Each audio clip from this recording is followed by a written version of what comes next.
বুধবার মনোনয়নপত্র জমা দিতে চলেছেন পশ্চিম ত্রিপুরা লোকসভা আসনের ইন্ডিয়া জোটের কংগ্রেস মনোনীত প্রার্থী আশিস কুমার সাহা। সকাল 10:30টায় রবীন্দ্র ভবনের সামনে থেকে মিছিল শুরু হবে।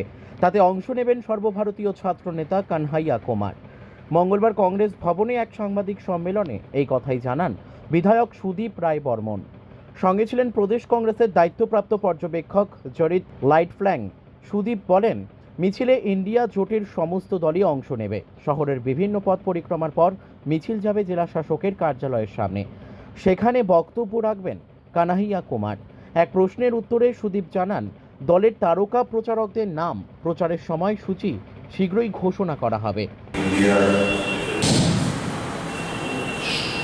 জোটের প্রার্থী ত্রিপুরা প্রদেশ কংগ্রেস কমিটির মাননীয় সভাপতি তথা এক পশ্চিম ত্রিপুরা আসনের প্রার্থী আশিস কুমার সাহা আগামীকাল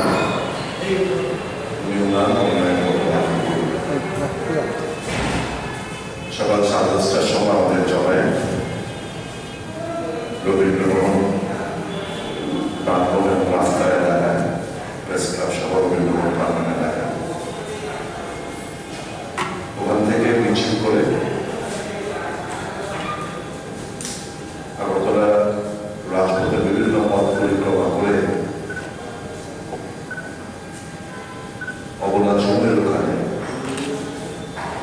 আমাদের মিছিল শেষ হওয়ার পরে প্রার্থী মনোনয়নপত্র জমা দিতে ডিএম অফিসে যান।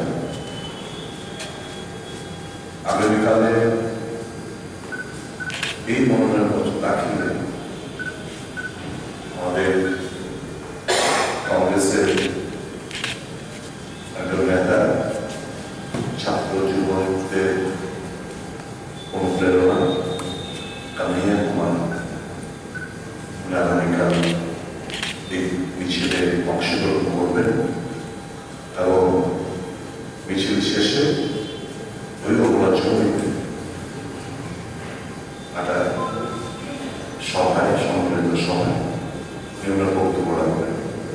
Bureau report, news daily Bharat.